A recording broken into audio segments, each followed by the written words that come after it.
some comments, and we've picked out a number of comments that you guys have made over the last 48 hours after the Liverpool game. We've got some comments reacting to Brian Daigle and about some of the stuff I've said as well. So we'll kick off with this first comment. This is from Chris9725. He says, "Let's face facts. Ange has got to go.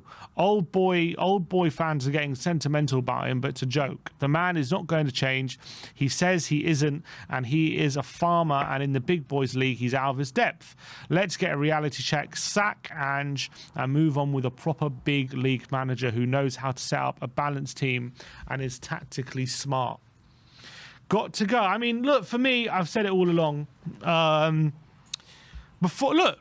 I think before this run of games where we've been in an injury crisis and we've really struggled, in terms of performance level, in terms of, how we were performing, you look at the underlying numbers, we were I think we were top of the league for goals. And in terms of the actual chances we were conceding, we were near the bottom of the league. So I don't think, for me, that shows me the tactics are unsustainable. Now, where we're at the moment, I do agree that it's unsustainable to keep playing the way we are with the injuries that we have, and that's a problem. And Ange needs to find a way to he needs to find a way to get points in the situation we are. And I don't think going 100 miles an hour with all the same players every week is the right thing to do. Now, hopefully, with some players coming back, that should alleviate some of the issues, but I just disagree. I think I'm not sitting here saying this is definitely the guy and he's going to bring glory back to Spurs. I'm just saying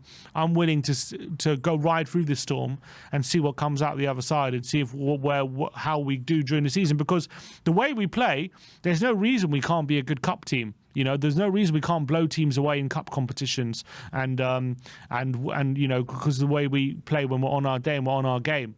And so I'm willing to give him that chance to do that.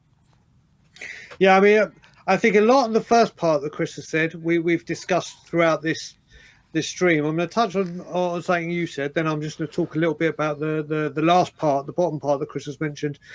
You speak about weather in the storm, which is kind of where I'm at, like I said, because I don't have faith in what we'd do if we got rid of him. The question is, how big of a storm do we go through? When you say, right, this storm has gone from a storm to a tsunami, so to speak, like where it's become that big. And I'll harp on with you. What I want from my team, I don't think every season we have a divine right to win the league or be in top four, but I want us to compete. What I do, the most important thing for me, and I've said it for ages, is I want us to take the domestic cup seriously. I want us to genuinely take them seriously, and the Europa League.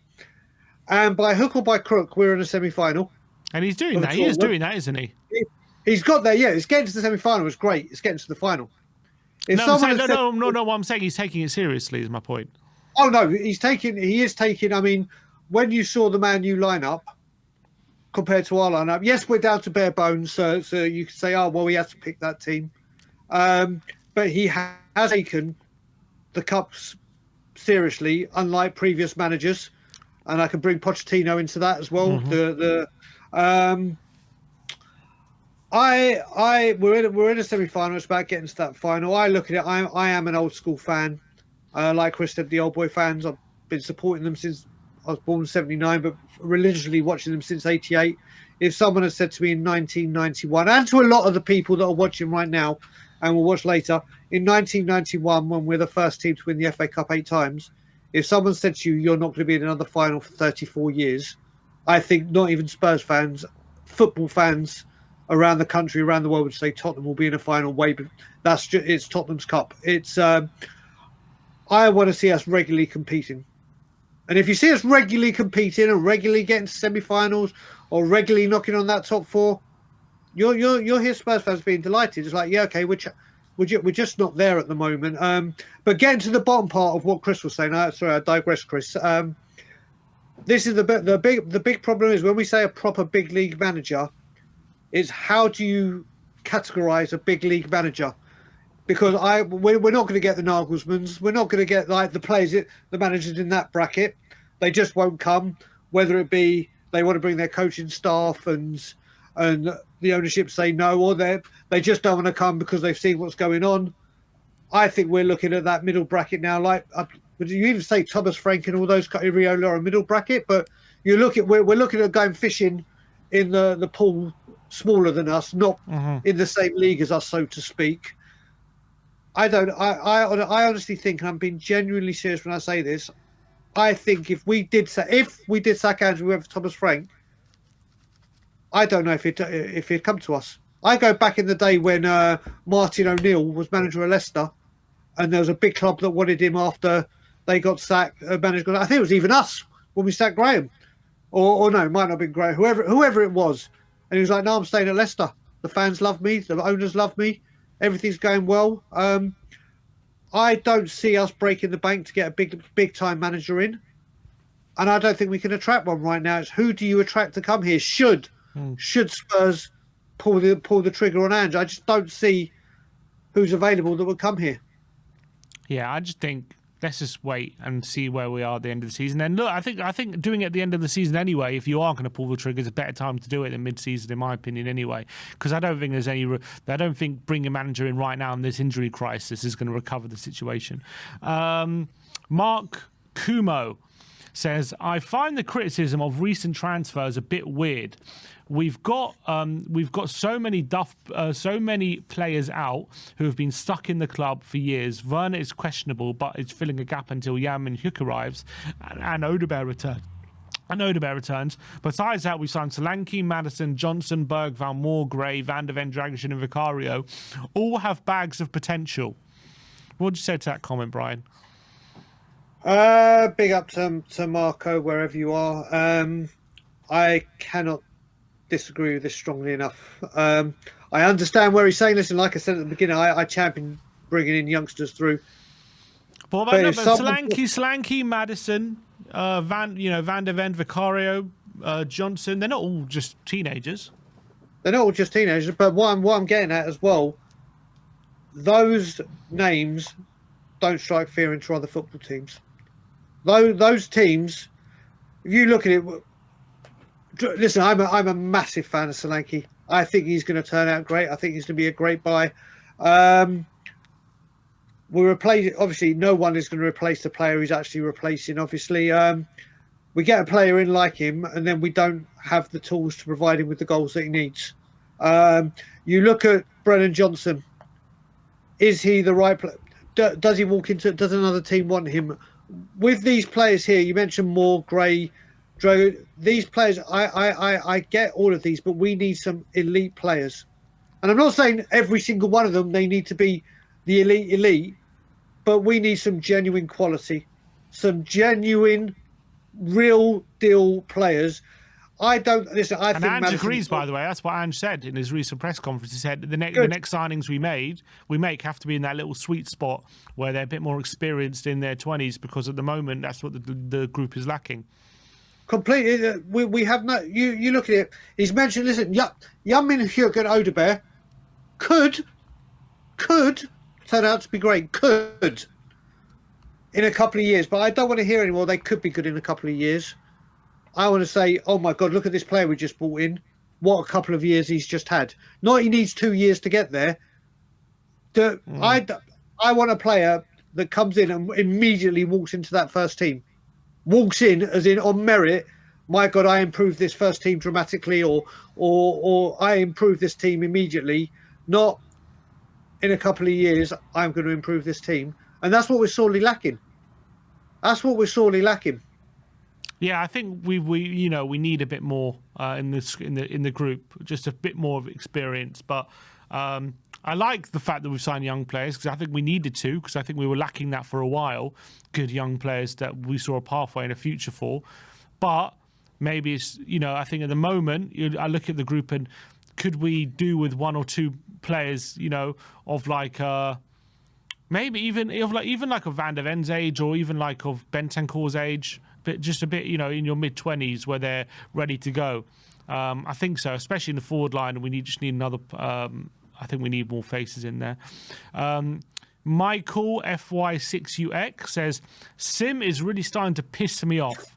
I swear he is a spokesperson for Levy. Excuse after excuse. Ben is more in line with supporters with his views. I mean, I don't know what I've said. Look, as I've said so many times, I've got no love for this board. I don't think I don't agree with a lot of what they've done.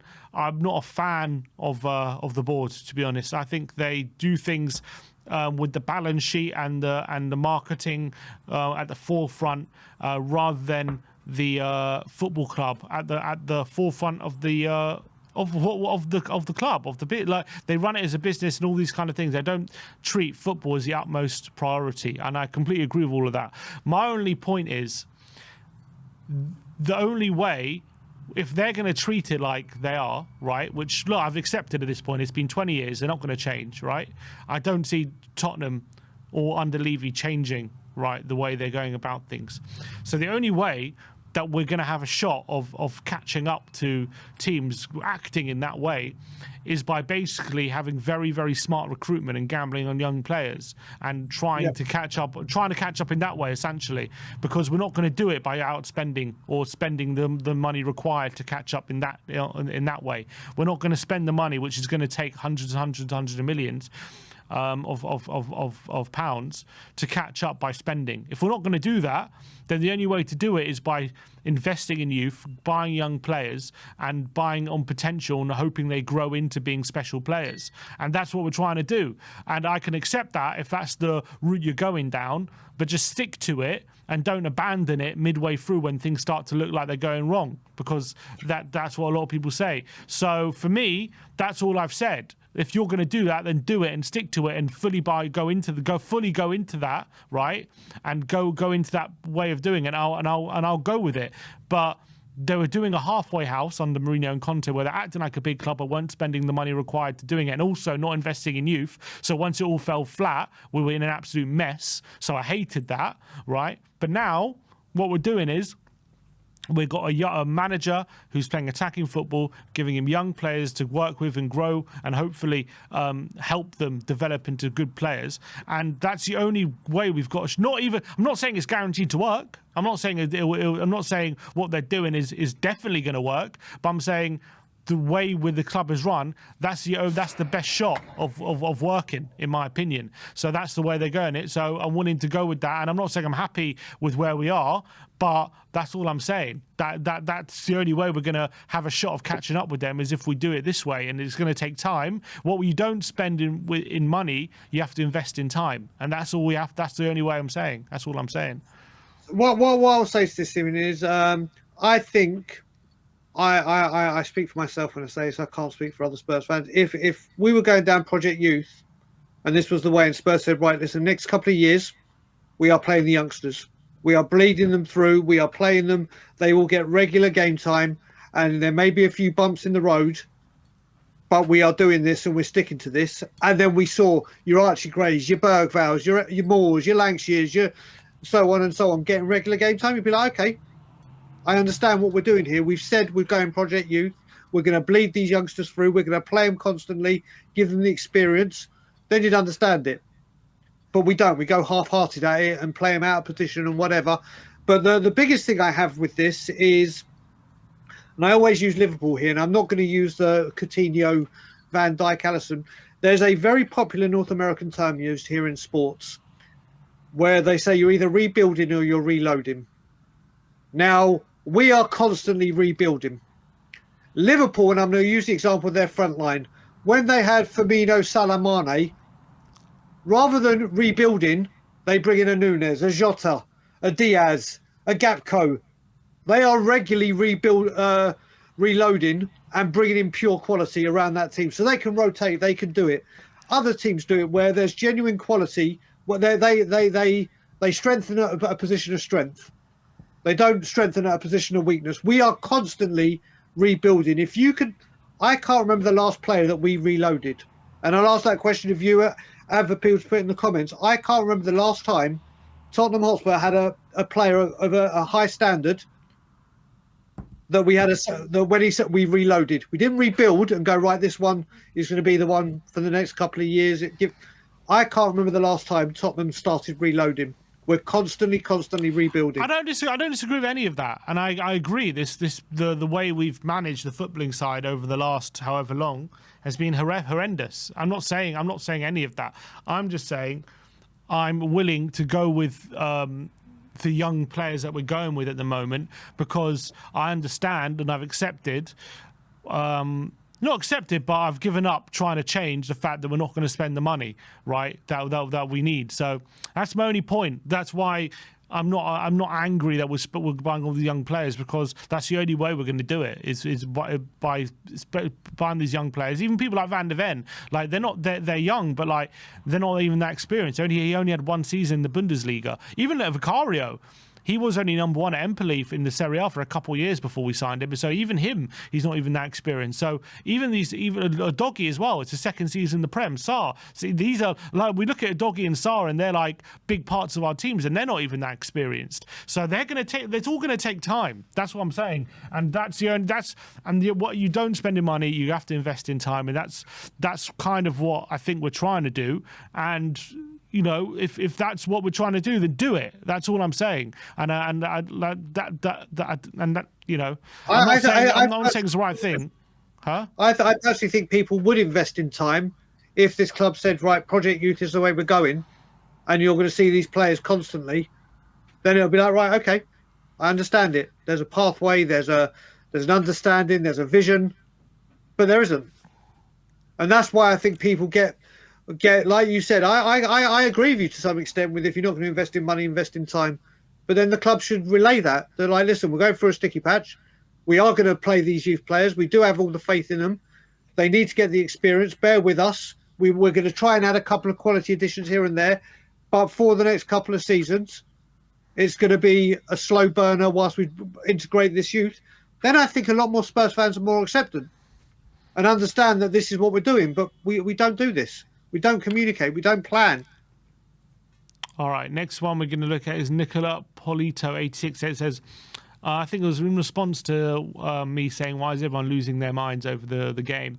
She says, maybe the fact we conceded 6 goals at home, even though it should have been 7 or 8. No matter who you are, you can't be conceding 6 goals at home. Conceding 6 goals at home is unacceptable at any level. If you have injuries to your first 11 centre-back pairing, you don't play stupid high line against Liverpool because you're asking for trouble. Ange needs to adapt in certain situations because you can't play gung-ho against every opponent. Ange needs to learn to respect his opposition, otherwise he won't remain manager for long.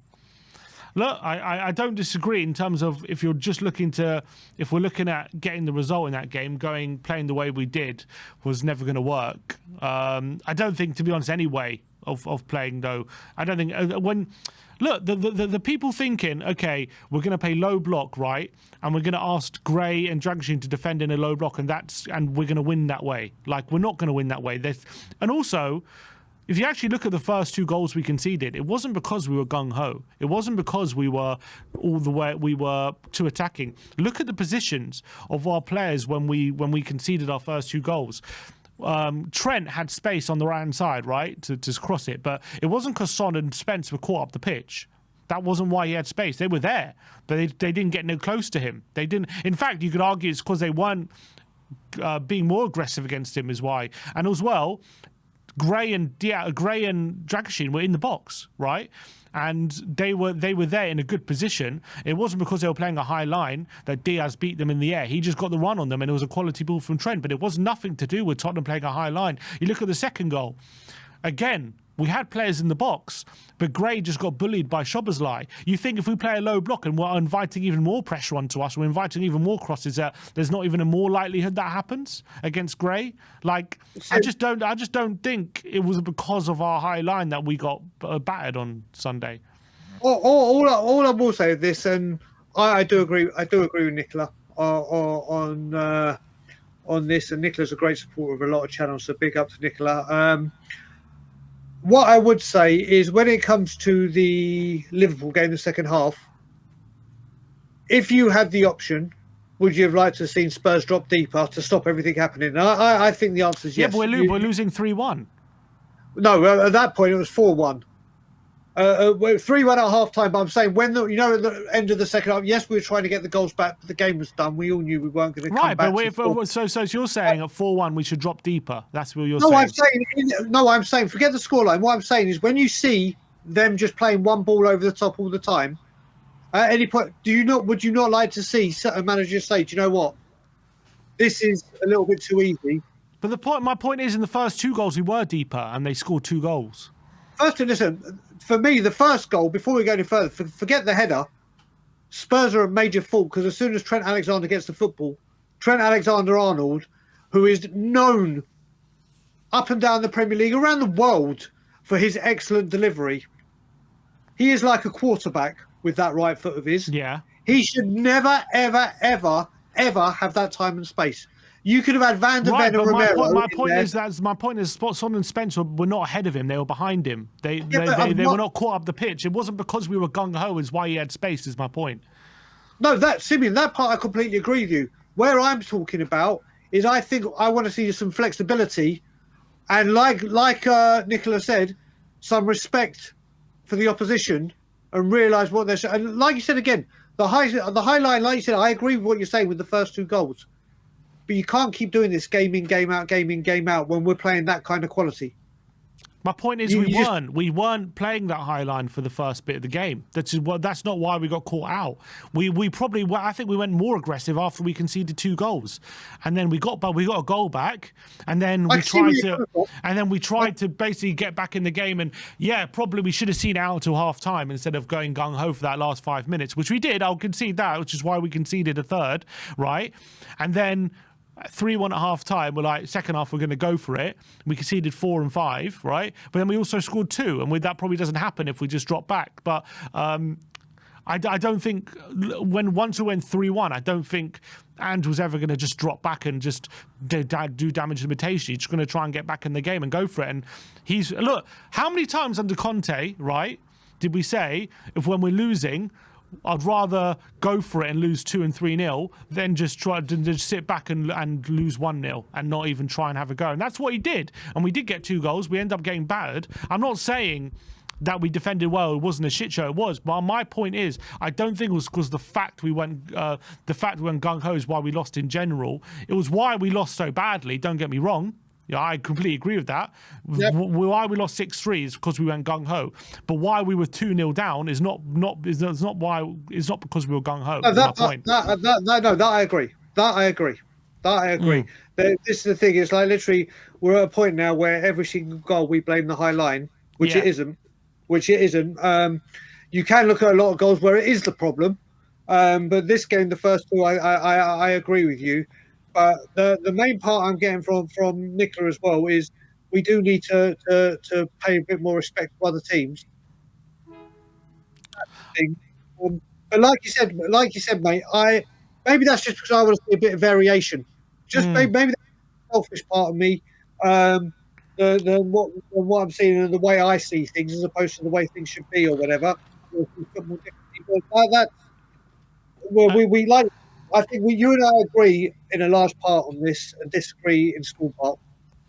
All right, can we jump to Jason Stanley because Brian's running out of time and I want to get him to react to some of his comments. So here we go. So Jason Stanley 775 says, sorry, Brian. Despite the injuries, he did not adjust his formation and tactics to suit the team we were playing and continued with suicidal plan.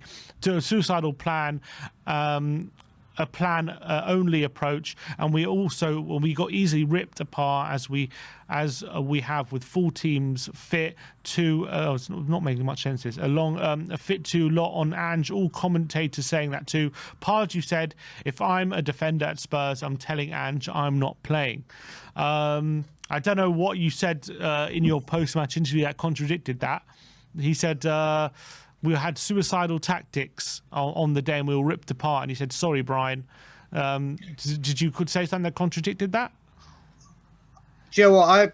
I will say, and people will know this, when it's immediately after games, I am a very, very passionate fan. I am a very outspoken fan, and I will shoot from the hip. Sometimes when I get home or I've watched Match Today and I re-look at games, I'm like, well, do you know what? I might have said that wrong. but it's the heat at the moment. Like today, I'll come on a show with you and be as calm as anything, and we could discuss it. I won't lose my mind. I won't be going nuts. But after performances, it's very raw for me, very emotional. And I do take this very, very seriously, like we all do. Like we all do. I'm no special person or whatever. He is right. Jason in this is right. Sometimes I should, and he's right. I can't remember precisely what I said to warrant this comment, but I look back at it and I agree with him probably more than what I actually said. I think we are getting ripped apart by teams, and listen. There's loads of things you can see when we have had a full team. We've had this. We're pretty full against Brighton, weren't we? And we're brilliant in the first half and capitulated. Destiny, you can see, needed to come off. Listen, I'll say it now in front of everyone. I sometimes shoot from the hip and I'm very emotional. And Simeon, you and I always joke about, am I speaking from my head or my heart? And a lot of the time I will say after games, and I apologise if it offends people or whatever, I speak from my heart. I speak from my heart because you got to remember as well, with me, I get up at stupid o'clock in the morning to get to a pub to watch it. I'm not going, obviously I can't go to the games. I won't go to home games because of my stance on Levy. And I wake up at stupid hours to get to go support my team, to watch these things, and it pisses me off. And it pisses me off that managers aren't backed. It pisses me off that players sometimes don't have the games that they should be doing. It pisses me off that there's no change and there's no rotation. There's low, and do you know what? I think, and I'm trying to recall what I said, but knowing what I probably said, I think Jason may be right here. I'm going to agree with Jason. Can we go to Squazen Frozen 61645? We'll bring this comment up. It says, the thing I hate most is that people like Brian are becoming a minority in our fan base. People that actually care about football are in the decline in this fan base, and the stadium is full of corporate shills, tourists and rival fans in the home end all the effing time. The club need to do something about it, because how easy it is for rivals to get tickets. Our club is a joke. Well, it's people like you not coming to home games, Brian. That's the problem. Well, you know what it is as well is, listen, let's address international fans. I now consider myself an international fan for obvious reasons, living in Toronto. Has this new stadium given access to a load of fans from around the world to get into this stadium? Yes, and rightfully so. Yes, and rightfully so. Anyone who supports Tottenham, whether it be here in Canada, Argentina, Mexico, Japan, Korea, wherever it is, they're all Spurs fans. Where the problem is, and I think we're clearly seeing this, is do I think that's having an impact on the atmosphere per se? Not so much just the international fans. I think the Spurs handled the South Stand, who went into the South Stand. It was an attraction more than, right, let's get the hostile fans in there, the Park Lane, the Shelf, that will really add noise into that ground. The atmosphere is a bit dead. Is that just down to the international fans getting in there? I don't think so. I went nuts when I spoke to Ben and Amir on this Liverpool game, my video, and I went on Savage yesterday and I went mad at the match day going fan base. People in all the chats, including your chat, Tottenham Away's chat, my chats, any chats of any chat, Last Word on Spurs, all the channels that say, yeah, I'm going to be at the protest, I'm going to go there, it's time to do it, let's get change. And all these people in the chat, where were you? All these people in the chats that go, I want Ange out, he's got to go, he's got to go. Well, why aren't you singing that? Not that I endorse that, but why are you not singing, you're getting sacked in the morning? People like to speak a lot on social media or in chats on channels, but when push comes to shove, people will talk the talk, but won't walk the walk. Am I old school when it comes to, I care about on the pitch, and I don't go into the financials and the profits and this, how anyone is endorsing this Squid Games. Oh yeah, it's brilliant for the club, Netflix, woohoo, yeah, brilliant. It's another, it sickens me. Well, actually, Because yeah, on that point, let me bring in the next comment, and this will be the last comment you react to, because it goes into what you just said. It says, I really don't understand Daigle going on about our commercial deals. We're servicing a debt on £1 billion stadium, and those deals goes towards that and the team. Levy made some mistakes, but he's supported multiple managers with hundreds of millions in multiple transfer windows. We've somehow managed to waste money on lots of absolute shit players. Liverpool bought Alisson and Van Dijk and Salah and made a team. We bought Sanchez, Lo Celso and Ndombele for the same money, for example. Yeah, listen, when I went, like I said, I openly admit I don't confess to be like Sean Butler when it comes to the finances, where I personally, when there's something financial going on at Spurs, the very first person I look for is Sean Butler. Is because his breakdowns, whether you agree with him or not, his breakdowns are incredible. He understands the finances of it. I never have, to that extent. So I don't start. Daniel Levy did that interview. Every penny goes back into supporting the first club, goes into making the first team better. I understand we're servicing the debt, but the debt is at a very, very low interest, which he did, which I'll give credit to Daniel Levy for. He got it at a very, very, very low interest, because I will credit him. Where I see there's credit to be given, I will give it to him.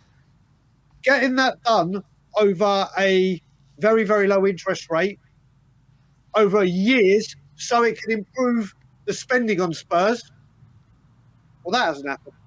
These commercial deals, all these commercial deals coming in, still reflected on the first team. All the season, the match day going fan or the travelling fan that have memberships, everything to do with the fan spending money at the club has gone up, but the quality of player and the wage bill has gone down. We know we have the money to spend. We know. Don't get me wrong. I don't think we're going to be Manchester City and buy £100 million players, or two of them in one window. Or do you remember when Pep, when he needed to sort out his back four, and he bought Kyle Walker? He just blurs like 200 million. I don't expect that.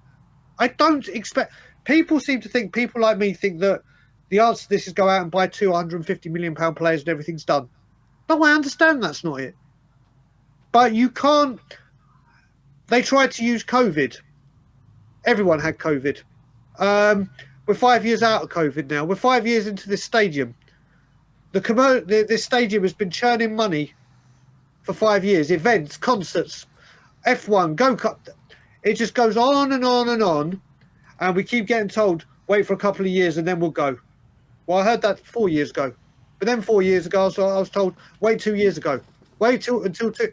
I've been here, done that. I've got the T-shirt. I do understand that debt needs to be paid. But people believing that there isn't money to spend on quality rather than quantity, I just don't understand why people think that. But like I said, I don't confess to be the finance king. I wish that stadium was used every single day, other than match days. I want that stadium churning money as much as humanly possible. 50 Cent, to be on whoever you want, whatever fight you want, whatever event you want. But let me see that reflect on the quality of player comes in. Not, the hotel's coming. We announced we've got a new beer partnership. We've got a new this partnership. We've got a new furniture partnership. We've got a new jewellery partnership. We've got a new... Okay, brilliant. Well done. Money's coming into this club. Well, reflect it on the team. Reflect it with quality, not quantity.